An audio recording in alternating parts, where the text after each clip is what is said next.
नमस्कार। अभी हम कुशीनगर जिले के खड्डा ब्लॉक के सोहरौना ग्राम सभा में पहुंच चुके हैं और यहाँ पर एक व्यक्ति प्रधान जी द्वारा 20,000 रुपया डिमांड किया गया था आवास के नाम पर और जानने का प्रयास करें अब तक कितना है लोग जो कि प्रयास किए हैं। आपके भी गांव में अगर प्रधान जी द्वारा पैसा लिया जा रहा है तो कमेंट करके जरूर बताइएगा और हमसे जरूर संपर्क कीजिएगा। क्या समस्या है आपका? वही आवास के नाम पर पैसा मांगा गया 20,000 रुपये। बाहर में हम थे तो ये फ़ोन किया गया, जब सर्वे हुआ तो फ़ोन किया गया कि ऐसा है कि आप पैसा दीजिएगा तो आपको आवास मिलेगा, नहीं तो नहीं दिया जाए, नहीं मिलेगा। तो उसके बाद ये लोग 20,000 की डिमांड किए तो 20,000 हमने कहा ठीक हम दे देंगे। उसके बाद कुछ दिनों बाद बीतने के बाद पैसे देने के बाद 5,000 रुपये मैं उनको दे दिया और उनसे मैंने ये पूछा कि आप जो है कि मतलब किस प्रकार से आपको पैसा देना है आगे और भी। तो ये लोग बोले कि ऐसा है कि 5,000 रुपये आपको तत्काल तो जो दे दिए हैं, उसके बाद जो है कि आपको 15,000 रुपये। कौन मांगा था पैसा? ये प्रधान द्वारा मांगा गया सदस्य के माध्यम से। सत्यनारायण प्रजापति 8 नंबर वार्ड के सदस्य हैं, मेरा घर 7 नंबर वार्ड में है। और जब हमने फ़ोन पे बात किया तो वो बोले कि जो भी कुछ होगा हमने हैंड ओवर सत्य प्रजापति को कर दिया, वो जो कहेगा हम मानने के लिए तैयार हैं। और वो आपके पास क्या साक्ष्य है? मेरे पास साक्ष्य है, उनका रिकॉर्डिंग है। कार रिकॉर्डिंग है मेरे पास। अच्छा, रिकॉर्डिंग इनका है। रिकॉर्डिंग में जो कि वीडियो शो कर रहा होगा, रिकॉर्डिंग पहले सुन लीजिए आप लोग, फिर बताइएगा। अच्छा, और क्या हुआ? अब तक आपने कितना प्रयास किया?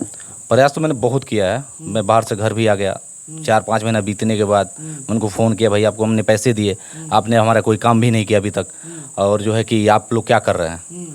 तो फिर बाद में मुझे सत्य प्रजापति से बात जब मेरी हुई तो ये बोले कैसा है कि अधिकारी जो है 30,000 रुपये की डिमांड कर रहे हैं। अच्छा, 30,000 रुपया? 30,000 रुपये की। अच्छा, 20,000 से 30,000 रुपया का। जरा सोचिए, आवास के नाम पर हमें लगता है प्रति गांव में कुछ ना कुछ तो जरूर वसूली की जाती है, मगर लोग बोलने से कतराते हैं, बोलते नहीं हैं। मगर अधिकांश जगहों पर देखने को मिलता है कि आवास के नाम पर 10,000 तो 20,000 रुपया तो साक्षात मतलब लिया जाता है और समय समय से शिकायत भी इसकी होती रहती है। और इनसे ये कह रहे हैं कि 20,000 रुपया लिया गया था, उसके बाद से 30,000 रुपया, 10,000 और बढ़ गया।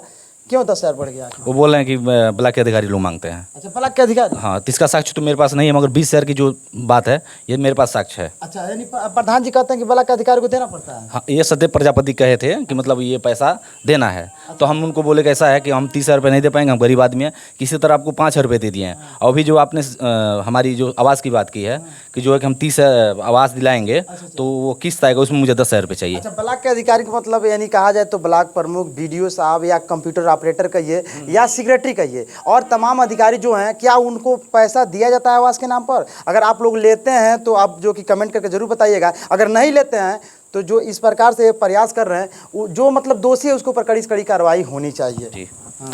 तो ये जब मेरी बात हुई इनसे तो ये 30,000 रुपये की जब डिमांड की, इसका मेरे पास साक्ष्य नहीं है, मगर 20,000 का साक्ष्य है मेरे पास।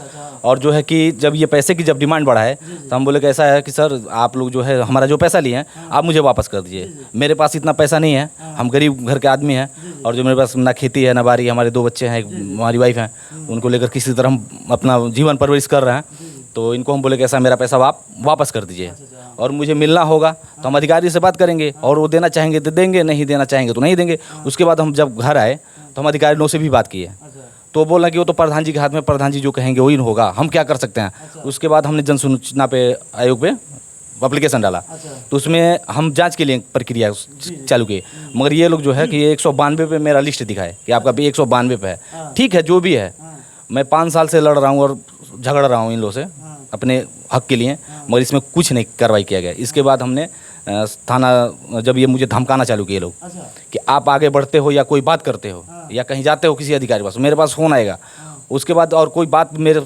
कानों तक आया तो हम तुम्हें मार देंगे। अच्छा, जान से मारने की धमकी। उसके बाद थाने पे भी धमकी दी गई। बाहर तो बाहर है, थाने में भी मुझे धमकी दी गई। थाने के अंदर आपको? हाँ, थाने के अंदर जो क्या नाम उनका, सुधीर सिंह जी हैं। जो सिपाही हैं, अब पता नहीं वो सिपाही हैं कि नायब सिपाही हैं, क्या ये मुझे नहीं मालूम है, मगर उनके सामने भी मुझे धमकी दी गई। इतना बड़ा दम है प्रधान आपके यहाँ का कि जो कि पुलिस वाले के सामने आपको धमकी दी गई है। हाँ, मुझे वहाँ धमकी दी गई। फिर मुझे बड़े साहब के पास ले गया, वहाँ बात हुई हमारी, हमने साक्ष्य किया कि साहब और मेरे साथ ऐसे ऐसे हो रहा है और ये कार रिकॉर्डिंग है, ये क्या सत्य है या क्या असत्य है, ये आपका फैसला, आप अपने हिसाब से इसको हैंडल करिए। फिर साहब से बात की, वो मुझे वापस भेज दिए। अब इसके बाद क्या प्रक्रिया चल रहा है अब तो वही बताएंगे लोग। मैंने अपना वो सब बता दिया कि मेरे साथ घटना हो सकती है। जब मुझे थाने के अंदर कोई सुरक्षा नहीं है तो मुझे समझ लीजिए गांव में ही रहना है, तो ये लोग मेरे साथ क्या कर सकते हैं। आप आंकड़ा लगा सकते हैं, गेस कर सकते हैं, एक प्रधान के द्वारा इनके पुलिस वाले के सामने थाने में डायरेक्ट धमकी दी जा रही है। अंदर ही धमकी दी गई है। मुझे थाने के अंदर बुला के ही धमकी दी गई है, बाहर नहीं। बाहर पुलिस वाले के सामने, पुलिस वाले के सामने, पुलिस वाले के सामने जो बाहर धमकी दी गई तो दी गई है। धमकी कौन दे रहा था? ये थे क्या नाम है, अनिल यादव जी, और ये प्रदीप चौरसिया जी, सुनील कुमार प्रजापति जी थे, और ये सत्यनारायण प्रजापति जी थे, और एक भोला, अब उनको कास्ट नहीं मालूम है। अच्छा, मगर 5 लोग आपको जान से मारने की धमकी दे रहे हाँ, वहाँ मुझे 2 लोग एकदम टॉर्चर कर दिए थे। पुलिस वाले के सामने ही मुझे बहुत टॉर्चर किया गया। फिर मैं कुछ बोला नहीं, फिर मुझे बड़े साहब के पास ले गया। वहाँ मैंने सारी बात रखा कि सर ऐसे मेरे साथ हो रहा है। भी आवाज़ पे पैसा दिए हैं तो आवाज़ मत उठाइएगा, बिल्कुल मत आवाज़ उठाइएगा, नहीं तो आपको भी पुलिस वाले के सामने जान से मारने की धमकी दी जाएगी। और धमकी इस प्रकार से दी जाएगी, उसके बाद से आप उठ नहीं पाएंगे। हालांकि ये पता नहीं कैसे बर्दाश्त कर रहे हैं, इनको जान से मारने की धमकी दी गई है, और अब भी आप लड़ाई लड़ रहे हैं। कैसे? मैं वैसे लड़ रहा हूँ, मैं सच के लिए लड़ रहा हूँ। तब कोई बात नहीं, जो लिखा होगा होना है, वो तो होना ही है। मोदी जी आप कहते हैं कि हम 1 रुपया भेजते हैं तो 1 रुपया गरीब के खाते में जाता है, तो ये बात सत्य है। आप भेजते हैं तो 1 रुपया आता है गरीब के खाते में, मगर आने के बाद से कैसे जनप्रतिनिधि खा लेते हैं, यही सबसे बड़ा मतलब एक स्तर का है, रणनीति है और सोचने वाली बात है। इनके खाते में पैसा आया, वो आप क्यों दिए थे आखिर बताइए? सर वो आवास के नाम पर मांगे थे, मैं गरीब आदमी हूँ, मान लीजिए अब हम इतना भाग दौड़ तो कर नहीं सकते हैं। फिर भी हमने कहा भाई चलो किसी भी माध्यम से मुझे मिल जाए।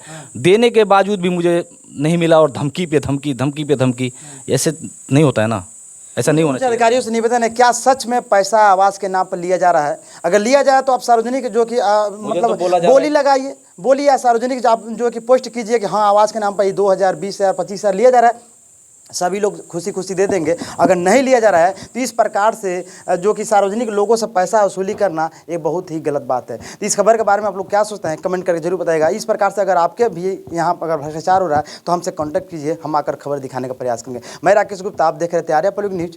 जय हिंद।